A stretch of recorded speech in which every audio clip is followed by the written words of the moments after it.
Muy buenas tardes, bienvenidos al curso de lenguaje, chicos y chicas del cuarto año de educación secundaria.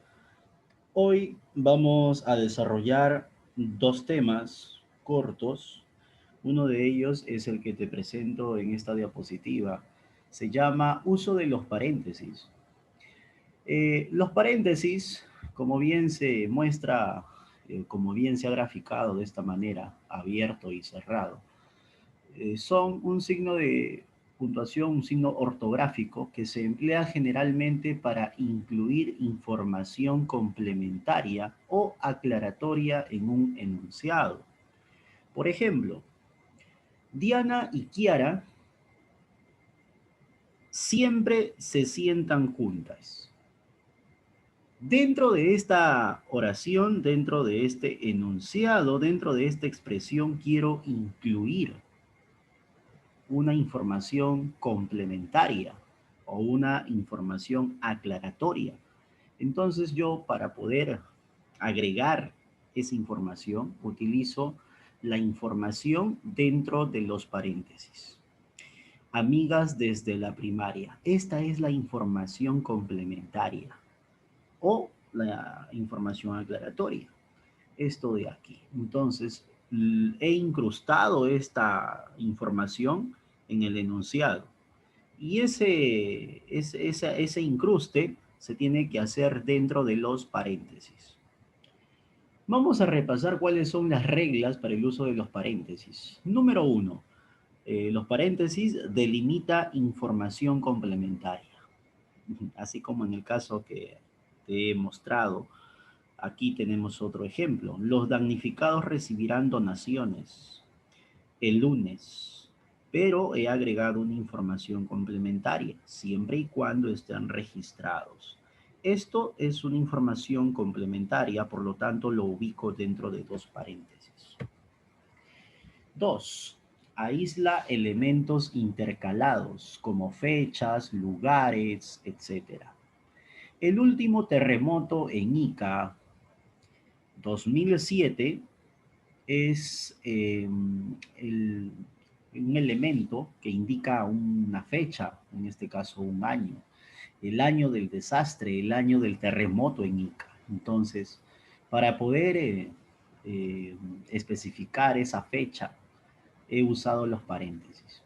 Dejó grandes pérdidas económicas y una gran cantidad de damnificados. Otro ejemplo, Roberto Alfredo, el negro Fontana Rosa, Rosario, 26 de noviembre de 1944. Y Biden, 19 de julio del 2007. Esta información que me está mostrando el lugar y la fecha de su nacimiento, el lugar y la fecha de su fallecimiento. También, en este caso, se debe colocar dentro de los paréntesis. ¿Por qué? Porque es lugar y fecha que se incrusta. Por lo tanto, ahí debes usar los paréntesis. 3. Señala las acotaciones y los aportes de los personajes en las obras teatrales. Por ejemplo, esto es un fragmento de una obra teatral. En una obra teatral, Miguel es uno de los personajes. Ahora, esto que está dentro del paréntesis, mirando la puerta, es una acotación que debe tener en cuenta Miguel al momento de actuar o al momento de expresar su guión. Entonces, Miguel mirando la puerta se dirá o dirá, ¿será cierto que volvió? Bueno, este es el caso, este es el fragmento de un texto teatral cuando se especifica el nombre del personaje.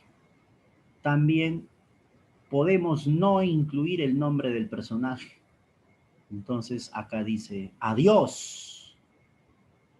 Y aquí vamos a tener en cuenta la acotación. Pega un portazo y sale. Esta es la acotación que se debe tener en cuenta. ¿Quién? El personaje que ha dicho adiós. Entonces, esa información que es una acotación, debe ir entre los paréntesis. 4. Encierra el significado de una sigla o acrónimo. Ya hemos tratado el tema de las siglas. Por ejemplo, acá dice la FIFA. FIFA es un acrónimo, ¿no? Es una sigla tipo acrónimo, ya que se lee de corrido como si fuera una palabra. Federación Internacional de Fútbol Asociado. Me van a disculpar, aquí falta el término asociado. Atraviesa uno de los momentos más complicados de su historia. En este caso, dentro de los paréntesis, he escrito el nombre de ese acrónimo, el nombre, el significado. Puede ser la OEA, y dentro de dos paréntesis tengo que colocar el nombre que significa OEA, Organización de los Estados Americanos. 5. Indica opción de género y número de un sustantivo. Rellene la encuesta con la, o si no, las, en este caso, otro artículo para especificar plural, opinión, y dentro de los paréntesis es para indicar varias opiniones que tenga en cada caso. También puedo decir chicos o si no chicas para solamente referirme a las mujeres. Apoyemos al tercio estudiantil. 6. Señala elipsis u omite fragmentos del texto. Por ejemplo, gracias por venir. Aquí se han usado los puntos suspensivos y esos puntos suspensivos encerrados en paréntesis. ¿Por qué? Porque esto está, digamos que, omitiendo un fragmento del texto, parte del texto. Aquí se deduce que el texto ha continuado, solamente que se ha omitido el texto o parte del texto. Su presencia fue realmente gratificante. Sin embargo, ahora también te voy a decir algo importante. Ten en cuenta esto. 1. Los paréntesis van pegados a la primera y última letra que encierran o enmarcan. Es decir, si tú te das cuenta, las está antecedido de un paréntesis, el abierto, y está seguido del paréntesis cerrado. No hay un espacio de separación. En cada uno de los casos que hemos utilizado los paréntesis, lo que se incluye dentro de los paréntesis no está distanciado, no hay espacio de separación. Está junto, fíjate, está junto, no hay espacio de separación. Entonces, eso ten en cuenta. Segundo, la aclaración o información complementaria que va dentro de los paréntesis no empieza con mayúscula, a menos que antes de inicio exista un punto. Bien, aquí por ejemplo, las no ha iniciado con mayúscula, es no ha iniciado con mayúscula. Bueno, aquí sí ha iniciado con mayúscula porque Rosario es un sustantivo propio, el nombre de un lugar. Aquí también empezó con mayúscula porque este es el nombre de una entidad. Entonces es un nombre, es un sustantivo propio. Entonces por eso que inicia con mayúscula. Pero si fuese, pues, en este caso, específicamente el punto 2 ha dicho cuando se refiere a las aclaraciones o informaciones complementarias. Entonces se refiere a la regla número 1, porque aquí estábamos hablando de informaciones complementarias.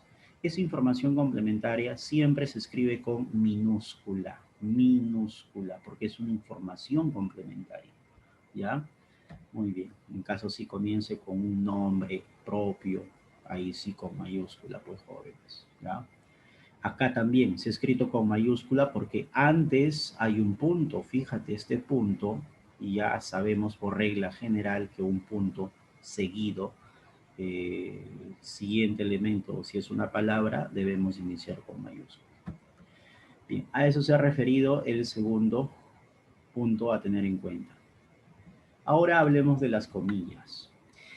Uso de las comillas. Déjame decirte que hay tres clases de comillas. Las comillas inglesas, que son estas de aquí.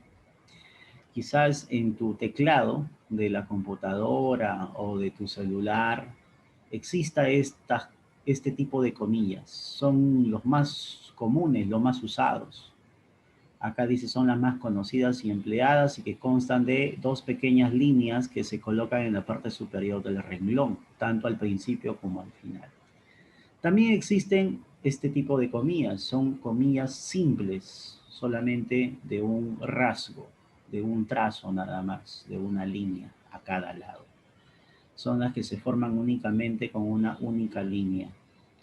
Pero también están las comillas españolas, que son estas de acá, se grafican a media altura, no en la parte superior, sino en la parte de una altura media de la palabra. Son las que presentan una forma angular. Acá está más grande, está más claro, ¿no?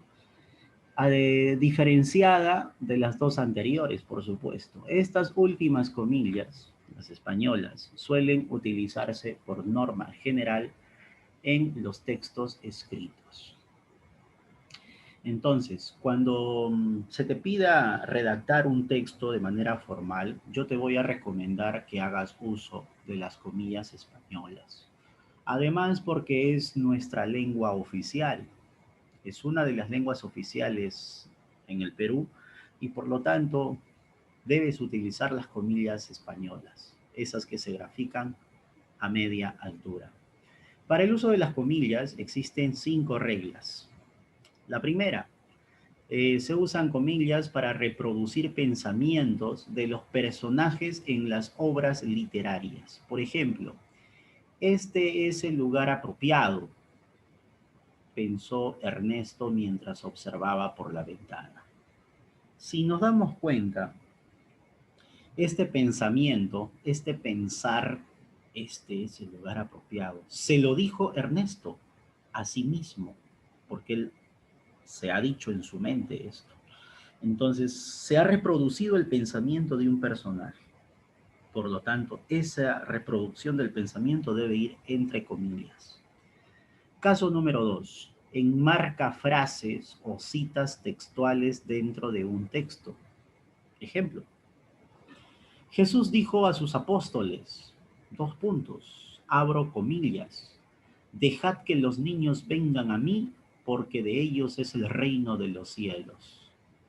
Si te das cuenta, en esta expresión textual, en esta cita textual o en esta frase textual, hemos utilizado las comillas. Caso número 3 llama la atención sobre una expresión extranjera, impropia o vulgar o destaca una ironía. En este caso, la boiserie es lo más bonito de la casa de mis abuelos. Boiserie es una expresión que proviene del francés. Es un término que proviene de ese idioma. Por lo tanto, como es, digamos, una palabra extranjera, es una expresión extranjera, y acá la regla bien claro lo señala, debes encerrarlo entre comillas. Otro ejemplo, la verdadera celebración se realizó mientras trabajábamos. Esta verdadera celebración suena como una ironía. Esa frase que que, ¿no? Por ejemplo, puedo decir eh, el susodicho llegó después de las 2. Susodicho, lo he dicho en manera de ironía, por lo tanto tendría que estar dentro de comillas. Entonces recuerda, este es el caso número 3. Caso número 4, para poder escribir los apodos o alias entre un nombre y un apellido. Por ejemplo, Edison Orejas Flores es una de las jóvenes promesas del fútbol peruano. En este caso, Orejas es un apodo que está entre el nombre y el apellido. Entre el nombre y el apellido está Orejas. Entonces vas a usar allí para encerrar este apodo las comillas. Vas a usar ahí las comillas. Caso número 5, cita el título de un cuento, un poema o un artículo de periódico o revista. Por ejemplo, el artículo Cómo usar las comillas me ha ayudado mucho a escribir mejor en español. El título de esa revista, de ese artículo, de ese libro, de ese poema ha sido Cómo usar las comidas. En realidad acá ha sido el título de un artículo, ¿no?